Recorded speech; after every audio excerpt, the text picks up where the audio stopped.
Welcome to the Market Money Magnet, guys. In this video, we are talking about dividend growth portfolio in 2026.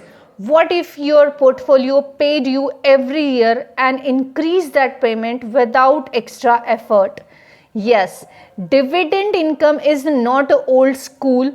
In 2026 is smarter than ever. So in this video, we are going to talk about dividend growth portfolio. अब आपके जहन में ये सवाल आ रहा होगा कि exactly what is a dividend growth portfolio. तो मैं आपको यहाँ पे बताना चाहूँगी कि डिविडेंड ग्रोथ पोर्टफोलियो ये फोकस करता है ऐसी कंपनियों पे जो डिविडेंड रेगुलरली पे करते हैं, increase dividend year after year. ऐसे भी स्टॉक्स होते हैं, ये इनके डिविडेंड इंक्रीज और डिक्रीज दोनों होते हैं। ऐसे नहीं कि सिर्फ इंक्रीज होंगे, तो डिक्रीज और इंक्रीज दोनों को कंसिडर करना है। लेकिन डिविडेंड पोर्टफोलियो में हम ऐसे स्टॉक्स को कवर करते हैं जिनके dividend year on year growth होता है। तो इसका गोल क्या होता है? Income plus capital appreciation. यानी ऐसे कोई भी स्टॉक्स नहीं रखना है पोर्टफोलियो में जो कि सिर्फ डिविडेंड दे रहे हैं लेकिन बाकी फंडामेंटल्स कोलैप्स है। इनकम भी होना चाहिए और साथ ही साथ कैपिटल उनका जो है ये अप्रिशिएशनेबल भी होना चाहिए। अब की डिफरेंस क्या है, ये चीज़ों को ध्यान रखिए। एक तो डिविडेंड यील्ड की डिफरेंस, दूसरा तो डिविडेंड ग्रोथ। हाई पे आउट भी होना चाहिए जो कि करंटली दे रहे हो, और पे आउट जो है ये टाइम के साथ बढ़ना चाहिए। अब इसमें सम रिस्क भी इन्वॉल्व हो सकता है और कुछ समय बाद ये भी हो सकता है कि उन स्टॉक्स में आपको रिस्क दिखे। और स्टेबल और सस्टेनेबल डिविडेंड देने वाले भी हम इस स्टॉक्स या कंपनियां कवर कर सकते हैं हमारे डिविडेंड ग्रोथ पोर्टफोलियो में। अब why dividend growth matter in 2026, अगर इसके ऊपर हम बात करें तो मार्केट की जो वोलेटिलिटी है ये हायर देखने को मिल रही है। ये चीज़ें हम देख ही रहे हैं, बहुत सारे न्यूज़ बेस ऐसे भी देखने को मिल रहे हैं कि जिसकी वजह से मार्केट अनसर्टन हमें देखने को मिल रहा है। कभी हायर है, कभी डाउन है, कभी अच्छा हाई बना रहा है तो कभी एकदम डाउन जा रहा है, कभी चाइना से न्यूज़ आ रही है, कभी यूएस से न्यूज़ आ रही है। तो काफ़ी वोलेटिलिटी हमें मार्केट में सडनली देखने को मिल रही है और आने वाले ईयर में भी देखने को मिल सकती है। अब जो इंटरेस्ट रेट है ये भी फ्लक्चुएट है। इन्वेस्टर्स जो है कैश फ्लो प्लस सेफ्टी चाहते हैं। ऑब्वियस है, आप और हम दोनों इन्वेस्टर हैं, हम यही चाहते हैं कि कैश फ्लो भी हो पर सेफ्टी भी हो। अब 2026 में क्या बेनिफिट्स हो सकते हैं डिविडेंड ग्रोथ पोर्टफोलियो का? तो यहाँ पे रेगुलर इनकम हो सकता है एक साइडवेज में ड्यूरिंग द मार्केट, जो कि साइडवेज रहेगा। जो मार्केट में कंपाउंडिंग इफेक्ट है वो भी हमें साइकोलॉजिकली एक स्टेबिलिटी देगा और लेस से लेस पैनिक सेलिंग हम करेंगे, क्योंकि ऐसे वोलेटाइल मार्केट में हमारा सबसे पहला टारगेट होता है पैनिक सेलिंग। तो उससे बचने का भी एक बेनिफिट हमें यहाँ पे देखने को मिलेगा। चलिए अब हम थोड़ा स्टेप बाय स्टेप देख लेते हैं कि इस तरह का पोर्टफोलियो बिल्ड करने के लिए प्रोसेस हमारी क्या होनी चाहिए।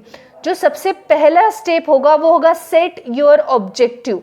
यानी आपको जो है मंथली इनकम चाहिए या लॉन्ग टर्म आपका वेल्थ क्रिएट करना है, इस तरह का आपका एक गोल सेट होना चाहिए।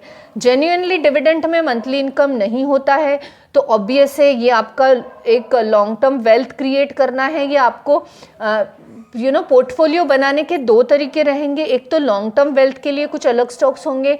आपको अगर एनुअली इनकम चाहिए, क्वार्टरली इनकम चाहिए, तो उसके लिए हम डिविडेंड पोर्टफोलियो जो है ग्रोथ का एक पोर्टफोलियो अलग से क्रिएट कर सकते हैं। आप दोनों पोर्टफोलियो एक साथ भी मैनेज कर सकते हैं इफ़ यू वांट और if your financial advisor is advised. उसके अलावा री इन्वेस्ट, डिविडेंड एंड विड्रॉल दोनों भी ऑप्शन है। आपको अगर डिविडेंड मिलता है तो आप उसी को री इन्वेस्ट भी कर सकते हो स्टॉक्स में, सेम स्टॉक में या कुछ अदर स्टॉक्स में, या तो आप उसको विड्रॉल करके एक्सपेंस भी कर सकते हो as your monthly expenses. It may be कि आप उसके घर के लिए इस्तेमाल कीजिए, शॉपिंग के लिए, कुछ भी। तो जो भी आप चाहते हैं, एक तो विड्रॉल कीजिए या तो फिर आप उसको ही री इन्वेस्ट भी कर सकते हो। जैसे आप अगर 40 के बाद है तो आप री इन्वेस्ट करेंगे ज़्यादातर, या तो ज़्यादातर लोग पार्टली इनकम को ये करते इन्वेस्ट करते और पार्टली को यूज़ करते हैं, या तो आप दोनों में से कोई भी option as according to your age आप कर सकते हो चूज़। उसके अलावा जो सेकेंड स्टेप होगा वो होगा डिविडेंड स्क्रीनर क्राइटेरिया। अब यहाँ पे जो है ये बहुत ज़रूरी है, क्योंकि एक फिल्टर आपको सेट करना है कि स्टॉक के नाम कुछ इसेंशियल नहीं है, कुछ मैट्रिक्स मैं आपको बताना चाहूँगी। स्टॉक के नाम आप खुद चूज कर सकते हो, कुछ मैट्रिक्स आपको याद रखना है। जैसे डिविडेंड पे आउट जो है 30 से 60% तक होना चाहिए। डिविडेंड का ग्रोथ 5 से 10 साल कंसिस्टेंसी से होना चाहिए। 1 साल 2 साल डिविडेंड दे दिया और हम उन स्टॉक को पोर्टफोलियो में ऐड नहीं कर सकते। कंसिस्टेंट डिविडेंड आपको देखना है कौन से स्टॉक देते हैं।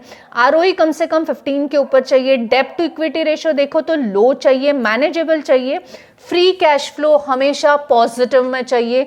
लास्ट 5 ईयर्स का डाटा एटलीस्ट आपको देखना चाहिए कि जिनका फ्री कैश फ्लो जो है ये पॉजिटिव में है। हमने एक बैलेंस शीट की सीरीज शुरू की है, उस सीरीज में आप वो बैलेंस शीट से रिलेटेड पॉइंट्स देख सकते हैं। एक वीडियो ऑलरेडी अपलोडेड है, बाकी वीडियोस ऐड होते रहेंगे, तो आप अपने आप से भी सीख सकते हो। एक वार्निंग हमेशा याद रखिए, हाई डिविडेंड यील्ड जो है सिर्फ ये देखना एक रेड फ्लैग हो सकता है। किसी भी स्टॉक में सिर्फ हाई डिविडेंड यील्ड देखने को मिल रहा है और हम उसको अपने पोर्टफोलियो में ऐड कर ले, ये एक रेड फ्लैग डेफिनेटली हो सकता है। जो थर्ड स्टेप रहेगा वो सेक्टर डाइवर्सिफिकेशन, यानी हमेशा याद रखिए जो सेक्टर वाइज एलोकेशन आपको रखना है और डाइवर्सिफाई पोर्टफोलियो रखना है।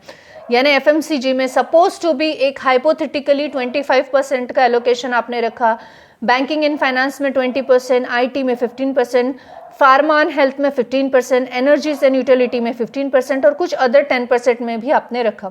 डिफेंस एंड साइक्लिंग बैलेंस जो है ये अवॉइड करने के लिए ओवर डिपेंडेंट नहीं होना है किसी एक सेक्टर पे, हमेशा डाइवर्सिफाई रखिए ताकि एक सेक्टर अच्छा काम ना भी करे तो दूसरा सेक्टर कर सकता है। अब हर सेक्टर में highly paid dividend paying stocks होते हैं, हर सेक्टर में सिक्योर डिविडेंड यील्ड वाले स्टॉक्स भी होते हैं, तो इनको बस ढूंढना होता है और अपने पोर्टफोलियो में ऐड करना होता है और क्रिएट करना होता है डिविडेंड ग्रोथ पोर्टफोलियो। अब या इसके अलावा जो फोर्थ स्टेप होगा वो होगा डिविडेंड रीइन्वेस्टमेंट स्ट्रैटेजी। अब डिविडेंड रीइन्वेस्टमेंट स्ट्रैटेजी एग्जैक्टली होता क्या है, स्टडी पर्पज से हम बात कर रहे हैं, किसी भी तरह का कोई भी रिकमेंडेशन नहीं है। डिविडेंड जो बाय करते हैं हम ज़्यादा से ज़्यादा शेयर्स, अब ऐसे शेयर्स हमने अपने अकाउंट में रखे, मोर शेयर्स मतलब मोर डिविडेंड नेक्स्ट ईयर। अब अगर एक विजुअल एग्जाम्पल देखें तो 10,000 डिविडेंड अगर है और बाय करना है 5 शेयर, तो नेक्स्ट ईयर हायर पे आउट मिलेगा हमें उसके मुकाबले या उससे ज़्यादा। सपोज टू बी आज हमारे पास 10,000 रुपीज़ है डिविडेंड और उसके हमने शेयर बाय कर लिए, तो अगली बार हमें 10,000 से ज़्यादा डिविडेंड मिलेगा या कम? ऑब्वियस है हमें ज़्यादा डिविडेंड मिलेगा, क्योंकि ज़्यादा शेयर यानी ज़्यादा डिविडेंड। आज अगर मेरे पास 100 शेयर्स है और उसके बदले मुझे 10,000 रुपीज़ मिले हैं और अगर इन 10,000 रुपीज़ का मैंने नेक्स्ट ईयर और शेयर सेम मैंने इन 10,000 पे और शेयर बाय कर लिए और 110 शेयर्स मेरे पास है, तो ऑब्वियस है 10,000 से ज़्यादा डिविडेंड मुझे मिलेगा।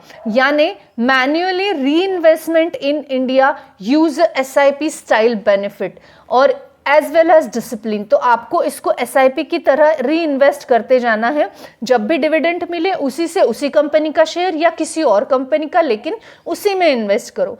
जो 5वां स्टेप रहेगा वो रहेगा रिव्यू एंड रीबैलेंस। अब एनुअल रिव्यू करना ये बहुत ज़रूरी है, चाहे आपका लॉन्ग टर्म पोर्टफोलियो हो या चाहे आपका डिविडेंड पेड पोर्टफोलियो हो, और चेकआउट करना कि डिविडेंड कट हुआ है, मिला है नहीं मिला है, डिविडेंड यील्ड कम तो नहीं हुआ, डिविडेंड दिया है कंपनी ने नहीं दिया है, बिजनेस फंडामेंटल्स चेंज हुए हैं या नहीं, सेक्टर का ओवरवेटेज तो नहीं है। और गोल्डन रूल याद रखिए, don't sell because of price fail, sell if dividend quality break. अगर आपने डिविडेंड पेड पोर्टफोलियो बनाया है तो यहाँ पे प्राइस के मोमेंटम पे आपको स्टॉक को सेल नहीं करना है। टारगेट हमेशा फिक्स रखिए, कब सेल करना है और कब नहीं करना है। एंटर करने से पहले सेल का टारगेट फिक्स रखना है।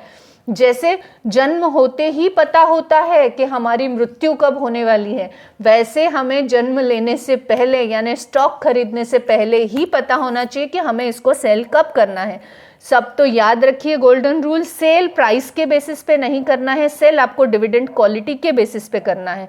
अब हम देखेंगे कुछ कॉमन 5 मिस्टेक्स कि जिसको अवॉइड करना है if you are interested to create your dividend portfolio. Highlight mistakes जो है व्यूअर्स से रिलेटेड वो है chasing highest yield, highest yield के पीछे नहीं भागना है, डेप को इग्नोर नहीं करना है, over investing in PSU only नहीं करना है, हमेशा डाइवर्सिफाई पोर्टफोलियो बनना चाहिए, selling after one bad quarter ऐसा नहीं करना है, एक बैड क्वार्टर के बाद तुरंत सेल नहीं करना है, ये चीज़ें आपको अवॉइड करना है। अब रियल लाइफ मिस्टेक्स या इल्यूजन्स जो है वो हम देखेंगे। नो स्टॉक टिप्स, यहाँ पे किसी भी तरीके की स्टॉक टिप्स नहीं है। यूज़ हाइपोथेटिकल एग्जाम्पल, हम यहाँ पे एक हाइपोथेटिकल एग्जाम्पल ले रहे हैं। याद रखिए पोर्टफोलियो का साइज जो है अगर 5 लाख है तो एवरेज डिविडेंड यील्ड जो है 3% का हम कंसिडर कर रहे हैं, तो हमारा एनुअल इनकम जो है ये 15,000 के आसपास देखने को मिल सकता है।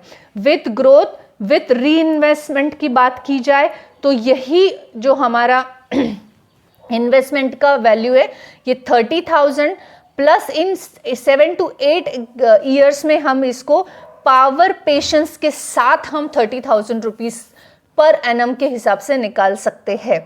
तो ये चीज़ आपको याद रखनी है। ये रियल लाइफ एक सिर्फ एग्जाम्पल है, किसी भी तरीके का कोई भी एडवाइस या टिप्स नहीं है।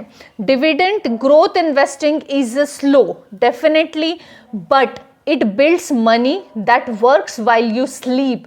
ये एक ऐसी चीज़ है कि वो इन्वेस्टमेंट तो स्लो है, मनी भी स्लोली बिल्ड कर रहा है, लेकिन आप सो रहे हो लेकिन फिर भी आपका पैसा बढ़ रहा है। ये वाली जो एक स्ट्रैटेजी है ये हमें इसमें देखने को मिल सकती है।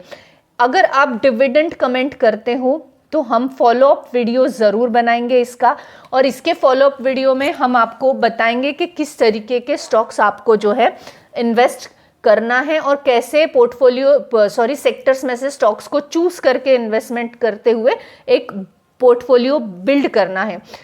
And if you like this information so please like the video, subscribe for more hype investing educational videos. This video is only for the educational purpose. I'm not giving any advice here. Thanks for watching.